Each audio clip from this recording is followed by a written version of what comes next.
안녕하세요. 오늘도 사금의 시간 함께해서 감사합니다. 오늘은 잠언 12장입니다. 오늘은 전체적으로 살펴보지 않고 몇 구절만 살펴보도록 할게요. 그래서 1절, 4절, 12절을 볼 거예요. 저는 요 세 구절을 보지만 여러분들의 마음에 드시는 다른 구절에 더 집중하셔도 되고요.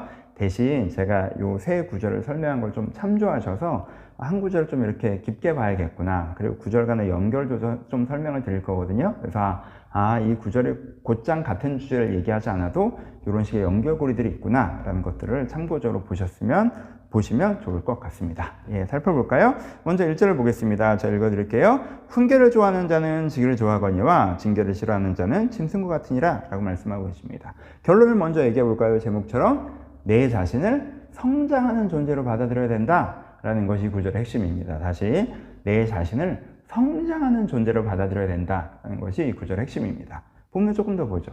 여러분, 훈계 좋아하는 사람이 누가 있어요? 누가 나를 훈계하면 다 싫어하지. 또 어떤 사람은 훈계를 좋아해요? 내 문제를 알고 싶은 사람. 내 문제를 알고 그걸 고치고 싶은 사람. 현재 내가 미성숙한 상태야. 근데 어느 부분이 내가 문제인지 모르겠어. 어디를 고쳐야 내가 여기서부터 벗어나 도약할 수 있을지 모르겠어 라는 사람은 뭐가 제일 듣고 싶을까요?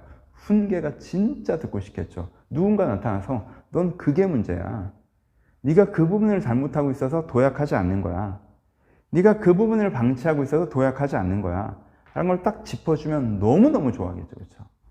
네가 신앙적으로 성장하지 않는 이유가 삼행은혜만 집중하고 있어서야. 영혼구원이라는 게 있어. 너무 좋겠지. 그치? 네가 지금 변화되지 않는 이유가 그런 생활 패턴을 고치지 않기 때문이야. 그분이 고쳐지지 않는 이상 넌 나아지지 않아. 너무 좋겠죠. 내가 성장하고 싶은 사람, 내 자신을 성장하는 존재로 받아들이고 앞으로 나아가고 싶어하는 사람, 현재를 미성숙한 상태로 인지하고 더 성숙하고 싶은 사람은 훈계를 너무 좋아할 거예요. 이런 사람이 되라는 거예요. 근데 그 반대의 사람이 있다고 얘기했죠. 여기서 그냥 징계라는 표현을 쓰는데 이건 서로 이제 대꾸되는 구절은 보완적이라고 말씀드렸죠. 징계를 싫어하는 자는 짐승과 같으니라. 징계는 뭡니까? 내 누적된 잘못으로 말미암아 문제가 드러나는 상황이 징계적 상황이죠. 그렇죠? 내가 잘못된 생활 태도를 가졌어. 그것 때문에 이런 문제가 생겼어. 내가 잘못된 생각을 갖고 있었어. 그래서 이런 문제가 생겼어. 내가 그 부분을 아예 인지하지 못하고 방치하고 살았어. 이런 문제가 생겨. 이게 징계적 상황이란 말이에요. 그러면 우리가 어떻게 해야 돼요? 이 징계 자체를 좋아할 수 있는 사람은 없지만 이 징계를 어떻게 받아들여야 돼요? 내 성장의 계기로 받아들여야 되는 거죠. 내가 이런 문제가 있어서 이렇게 된 거구나. 이 징계적 상황을 통해서 내 문제를 알게 되는 거죠. 그렇죠? 내가 어디 한 군데가 조금 아프니까 내 생활 패턴에 진짜 문제가 있었구나. 내 식생활에 진짜 문제가 있었구나. 야, 다행이다. 요 정도 문제로 드러나서 내가 이것을 고칠 수 있으니까 얼마나 다행이야 라는 사람이 징계를 즐거워하는 사람인 거예요. 그렇죠? 이렇게 된다는 거예요. 근데 근데 어떤 사람은 그 반대로 행동한다는 거죠. 어떤 사람이에요? 자기를 성장하는 존재를 인지하지 않는 사람. 그렇죠? 이것은 두 가지예요. 교만해서 현재의 자신을 완성형으로 인지하던가 아니면은 자존감이 낮아서 내가 나아지지 않을 거라고 생각하던가. 어떤 경우 이건 자기 자신을 고정적으로 받아들이는 사람은 징계도 싫고 훈계도 싫죠. 훈계는 그냥 잔소리예요. 훈계는 그냥 비난이에요. 훈계는 그냥 공격이에요. 난 안 바뀔 거니까. 누가 그거 몰라? 근데 왜 내 약점을 공격해? 이런 식으로 하는 거죠. 나 안 그런데 사실? 방어하는 거죠. 그렇죠? 징계해서 왜 이런 일이 생겨? 고칠 생각이 없어요. 어쩌지 넘어갔었어야 되나? 왜 이런 일이 생겼지? 현재의 자신을 고정적으로 받아들이는 사람은 훈계와 징계를 좋아하지 않게 되죠. 그럼 이 사람은 어떻다는 거예요? 짐승 같다고 표현하는 거 무슨 뜻이에요? 변화되지 않는다는 뜻이에요.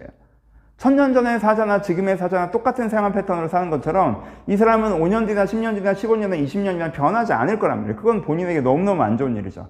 본인 이 상태가 미성숙한 상태이고 더 좋은 사람이 될 수 있는 기회로서 훈계와 징계가 오는 건데 거기에 귀를 닫고 내가 변화되지 않으려고 하는 것은 이 사람에게 큰 문제가 된다는 거죠. 그러니까 여러분 스스로 어떻게 인식하셔야 돼요? 여러분들을 성장태로 인식하셔야 돼요. 난 성장하는 존재다라고 인식하셔야 돼요. 그럼 구원이라는 게 무엇입니까? 변화이고 성장이잖아요. 내가 변화와 성장을 믿지 않는다는 건 구원을 믿지 않는다는 거예요. 어떤 분들은 끝까지 합리하고 끝까지 방어하다가 이거 문제잖아 아닌데 끝까지 합리하고 끝까지 방어하다가 자기 문제를 직면시키자 그러면 그냥 딱 주저앉아요. 그래 내가 문제야.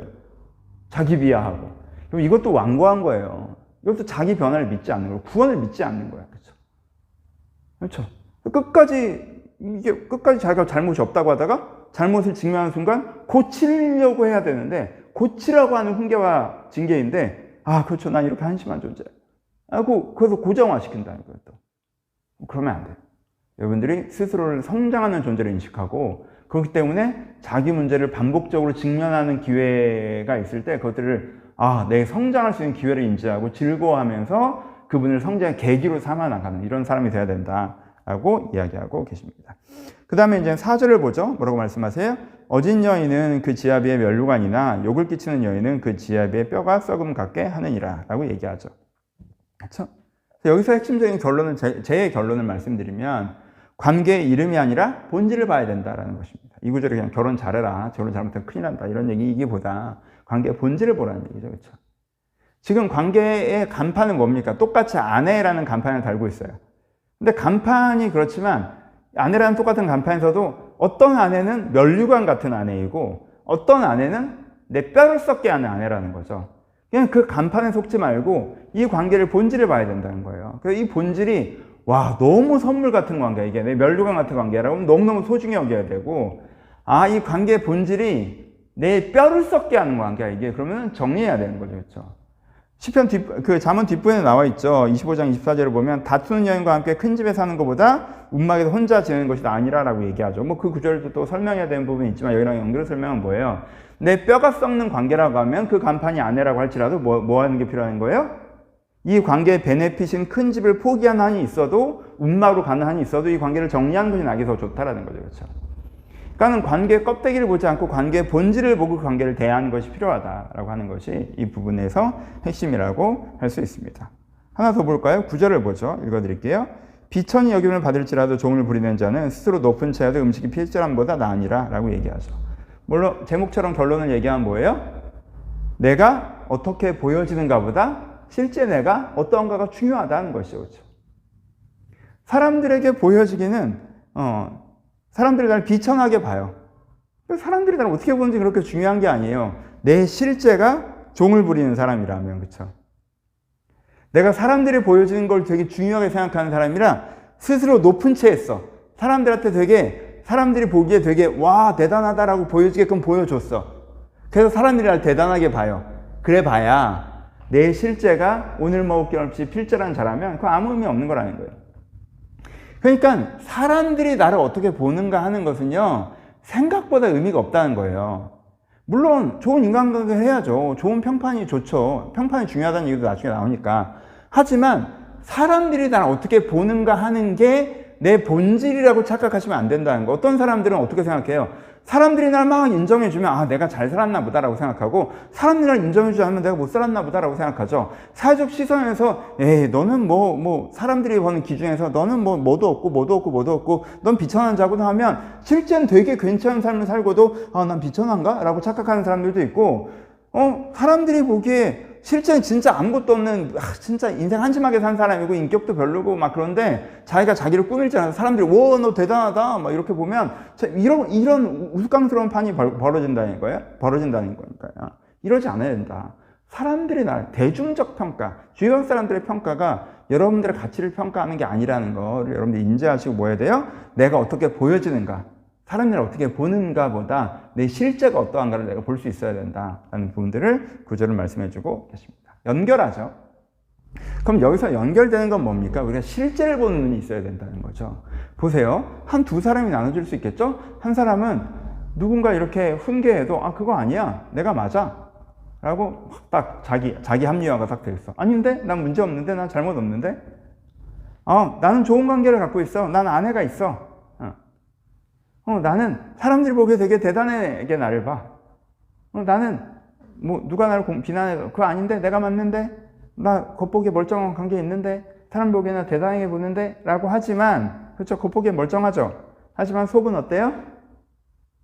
성장하지 못하는 사람, 자기 문제를 가리우는 사람, 훈계를 들지 못하는 사람, 귀가 닫힌 사람, 자기 자신을 외면하고 자기 문제를 외면하고 있는 사람이고, 속으로는 썩어 들어가고 있는 관계인데 그걸 간판 때문에 그걸 인지하지 못하고 붙잡고 있는 사람이고, 사실은 아무것도 없는데 사람들이 그럴듯하게 보니까 내가 그럴듯한 줄 착각하는 사람이고, 되게 겉모습만 말짱하고 속은 되게 초라한 사람이죠. 이 사람은. 그렇죠? 또 한 종류의 사람은 뭐예요? 징계받고 훈계받아요. 다른 사람들 보기에는 저 사람은 저게 문제야. 그래 내가 그게 문제야. 저 사람은 징계. 내가 이렇게 잘못 살아 이런 문제가 생겼어. 난 지금 내가 내 뼈를 썩게 하는 관계랑 갈라지는 중이야. 난 진짜 이혼하는 중이야 지금. 남들 보기에는 되게 비천한, 사람들은 다 이 사람 비천하게 봐. 그럼 이 사람 겉보기엔 어떨까요? 문제 있고 관계 망가졌고 사회적으로 실패했고 이렇게 보일 수 있죠. 하지만 실제 이 사람은 어때요? 실제 이 사람은 지금 성장하는 사람이고 가짜 관계에서 벗어나고 있는, 자유롭고 있는 사람이고 사실은 내실이 탄탄한 사람이고, 그렇죠? 그러니까 하나님이 보시는 시선과 사람이 보는 시선이 완전 다르겠죠, 그렇죠? 그러니까 여러분들이 뭘 보셔야 돼요? 실제를 보는 눈을 가셔야 돼요. 나를 볼 때나 다른 사람을 볼 때나. 저 사람이 겉모습이 보기엔 사람들 평판이 좋고 뭐 껍데기는 멀쩡하고 뭐 자기 합리화 잘하고 해도 아까 했던 첫 번째 이런 사람을 뭐 알아보실 수 있어야 돼요. 다른 사람이 볼 때는 비천하게 보고 뭐 관계도 엉켜진 것 같고 문제도 뭔가 실패를 경험한 것 같지만 저 사람 대단한 사람이에요. 이걸 보실 수 있어야 돼요. 특히 누구에 대해서? 나 자신에 대해서. 스스로 속지 마세요. 나 자신에 대해서 실제를 보는 눈을 가지셔야 돼요. 내가 겉으로 보기엔 좀 초라해 보여도 문제로부터 성장하고 있는 사람이고 내 관계를 건강하게 만들어가는, 내 썩은 부분을 도려내며 건강하게 나를 만들어가는 사람이고 사실은 그래서 사람들의 시선과 관심 없이 탄탄한 중심을 세워가고 있는 사람인지, 사람들 보기에는 되게 합리화되어 있고 그럴듯하게 보이고 관계도 그럴듯하게 보이지만 속은 사실은 아무것도 없는 사람인지, 내가 내 실제를 보고 그 겉모습만 멀쩡한 사람이 아니라 진짜 내 중심을 바로 세워가는 사람이 되셔야 된다. 내 껍데기, 그럴듯하게 보이는 무슨 드라마 세트장 같은 인생을 살지 마시고 내 진짜 나를 세워가는 사람, 그 시선을 갖고 그런 진짜 나에 집중하고 그런 나를 만들어가는 사람이 되어야 된다는 것이 연결되는 부분이라고 생각합니다. 그러니까 이거는 뭐 예를 들어서 일부러 말씀을 드린 거예요. 그러니까 뭐 그 말에 대해서 이야기하고 있구나라고 딱 주제로 딱 묶이지 않더라도 각각 다른 얘기지만 테마적으로 묶이는 지혜라는 게 또 있어요. 그래서 이런 연결도 볼 수 있으면 좋겠다 싶어서 오늘은 그 예로 세 구절을 함께 나눠봤습니다. 각각의 구절, 그리고 연결되는 의미, 또 혹은 여러분들이 어떤 구절, 다른 구절이 지금 오늘 12장에서 마음에 와닿으셨다면 좀 이런 방식으로 좀 더 깊게 묵상하시면서 은혜 받으셨으면 좋겠습니다. 감사합니다.